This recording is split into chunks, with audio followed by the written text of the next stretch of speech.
The Office, one of the greatest television sitcoms of all time, filled with a cast of lovable and funny characters. Like Kevin. It perfectly captures the American workplace and all of the hilarious personalities you'll often encounter. But there's a flip side to such an accurate depiction.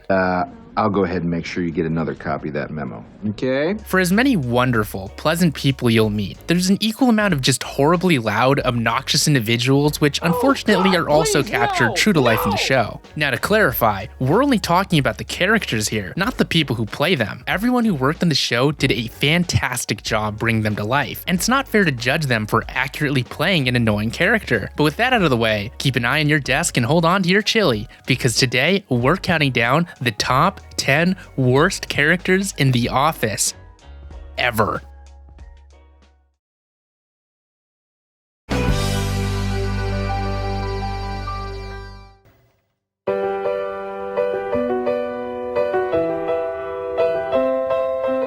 Angela Martin is easily one of the most outwardly annoying characters in the show. She's judgmental, passive-aggressive, and just has an all-around repugnant personality. What are you doing? Watching some of your friends. This is stupid. Excuse me. Don't touch me. Help! Ow! As if being a stuck-up bitch wasn't enough to dislike her, she's also a massive hypocrite. She spends half the show looking down on others for their personal lives, only to commit adultery in the workplace. What is wrong with you? She is engaged. Did you ever have intercourse in this office? Where, Dwight? Seems like you already know where. So much for being a child of God.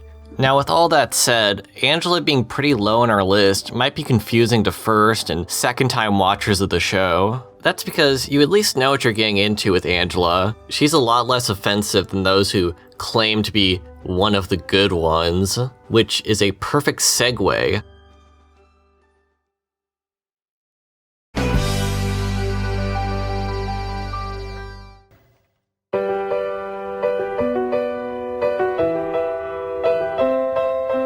At first glance, one wouldn't expect much to say about Phyllis. In early episodes, she provided a much-needed grandmotherly presence to Dunder Mifflin, but the more she opened her stupid, wrinkly mouth filled with rotten teeth, the more that charm faded away. And no, I'm not just talking about her stupid voice, Popcorn.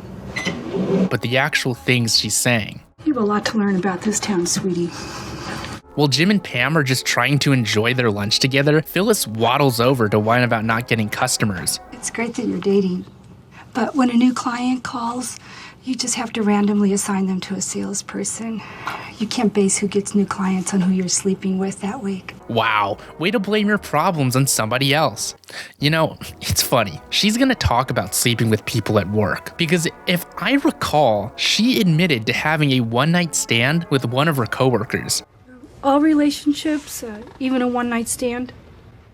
Dear God, do I feel bad for whoever they're implying to have ridden that bag of bones.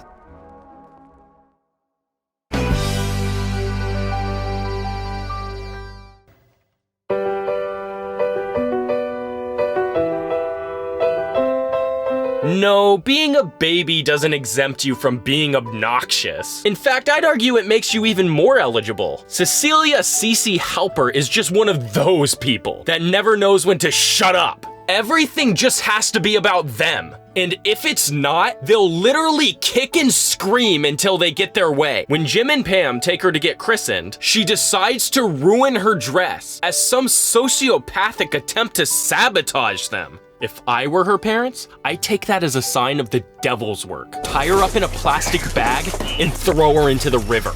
Literally anything would be better than having to stay up another night because she won't stop crying. Better men than Gabe have tried to be my boss. Davey got fired, Charles got fired, Jan went crazy. And I already know you're gonna say something like, it's part of their character. They're supposed to be annoying. That excuse may be valid for characters like Angela or Phyllis, but Cecilia just isn't like that. She isn't funny. Name one funny thing Cecilia did in her 3 years on the show. You can't.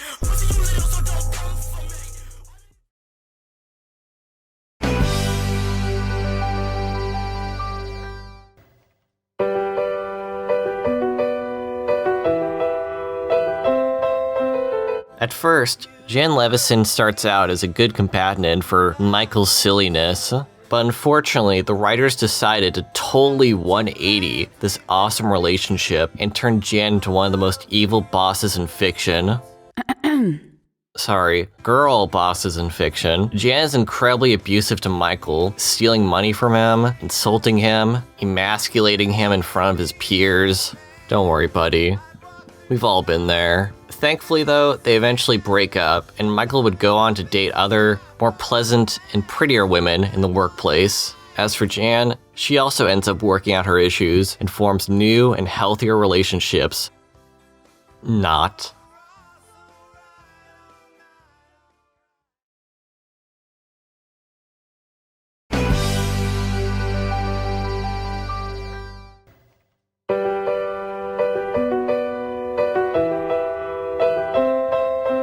In Season 8 of The Office, Pam makes a brief exit from Dunder Mifflin in order to take care of the aforementioned Halpert hellspawn. Well, it's during her leave that Cathy Simms debuts as a temporary replacement. Unfortunately, it wasn't just Pam's position at the office she was trying to fill. Kath Simpson befriends Jim with the intention of seducing him. Even though she knows he's married, Jim repeatedly tries to turn that bitch down, only for Miss Piggy to show up to his room uninvited in skanky clothing. Hey, how's it going? Good. The heating system, though, in my room is all messed up. It's like 90 degrees in there. He once again tries to get her to leave, so she lies to him in hopes that with time, he'll come around. Eventually, she surprises him again, this time with lingerie. What? Oh, Jim, I thought we talked about this. You're cool, right? Cathy, go. Disgusting. Thankfully, Jim finally does what he should have in the first place and kicks that hoe to the street where she belongs.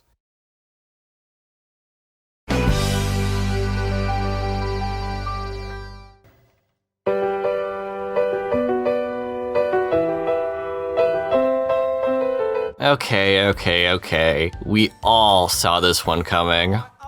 Nellie Bertram was added to the final season of The Office to serve the purpose of, let me get back to you on that one, because I have no freaking idea why they would add such an insufferable little nagger to the show. Nellie's a massive jerk to Andy, and I get it, he can be too much sometimes, but he has diagnosed anger issues, which are literally bullying a mentally ill person.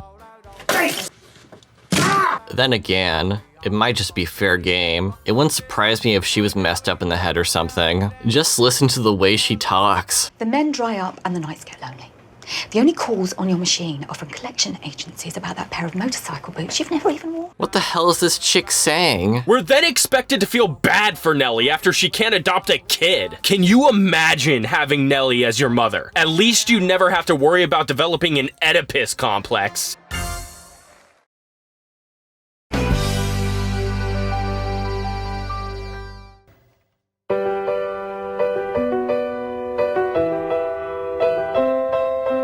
Erin Hannon is what happens when we allow the worst of our society to make a new life for themselves. She's a ditzy weirdo who everyone immediately recognizes as a worse Pam. Be it her below zero IQ or lack of social skills, she just makes you cringe. I will have a waffle with your maple leaf syrup. Sorry, no waffles. Oh, okay, just forget it then. Forget it. You would think that being paired with the best character would help her improve, but nope, she just becomes even more insufferable. After her breakup with Andy, she starts a loveless relationship with the second best character on the show, Gabe, before breaking both of their hearts to end up with Pete, nicknamed by fans as New Male Jim. Gabe, we should break up. I'm not attracted to you. I cringe when you talk. What the fuck is her problem? Really, all of Erin's issues probably stem from the fact that she grew up as an orphan, abandoned by her parents. Which just goes to show if her own parents didn't love her, why should anyone else? I think she gets this far in life because people feel bad for her, not realizing what a vindictive bitch she really is. We're going to be responding to some of the apologeticism and defenses from Erin heads, or as I like to call them, airheads. People hate Erin. I thought her and Kevin were like the hardest to dislike in the entire cast. Are you serious? Kevin isn't the one who was insulting Holly and scoring her appearance and voice. Her personality is like a 3. Her sense of humor is a 2. Her ears are like a 7. He thinks she's so special, and she's so not. He's a well-meaning guy who just wants to start a band and find the love of his life. Look at this retard. Erin always had good intentions, though. She's dumb, so she was usually wrong. But she just wanted to help. Okay, lesbian, or should I say lesbian, because of how much you like Erin. Firstly, who is she trying to help when she publicly emasculated Gabe? I cringe when you talk. In the show, when Michael does it to Pam's landlady, we're all on her side. But in that instance, we're supposed to be laughing at Gabe. And that shows the cruelty of the orphaned child.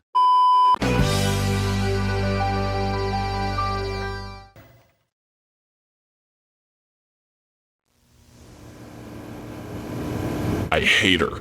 I hate her so goddamn much. She is everything wrong with the world. I couldn't see it at first, but then, after the 7th or 8th rewatch, I understood. She is a liar. She just uses men like Jim and Roy. Fucking bitch. She's not even good at art. She just walks around and judges everyone in the office. The titular office. You're just like my mom. Judgmental. Deceitful. And people don't even see it. That's the worst part. They all think Pam is cute and relatable. Yeah, real cute. Nobody understands. She said she didn't play volleyball. She lied. Typical ENFJ. I'm done though. I'm done with this fucking subreddit always fucking defending that bitch. Hey Pam. You want to see me paint a canvas on my wall?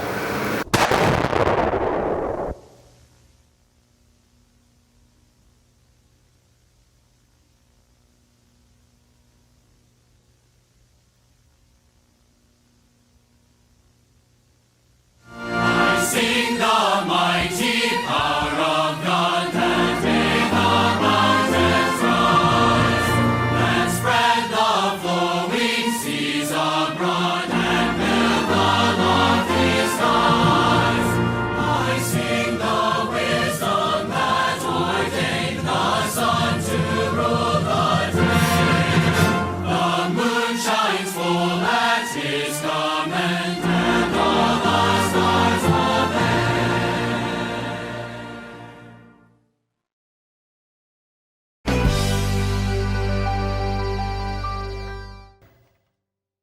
In the 3rd episode of the 9th season, Jim is unable to work that day due to having a scheduled dentist appointment. He sends his friend Steve to play a prank against Dwight. He attempts to convince his coworker that he is a humble Korean man. This is all fine and well, and I didn't think too much of it during my first watch through, but then, after my 9th viewing, I began to think more critically, and it changed my opinion on Jim entirely. During this prank, Jim instructs his wife to make out with his stand-in, even creating photos in which Asian Jim has replaced him in his own family. Pam also has no reservations to this, making out with Asian Jim just as passionately as she would her own husband. Halpert, you looking for someone to bang your wife? It was that scene, that little scene, that caused me to have a very dark realization. Jim Halpert from The Office might be a cuckold.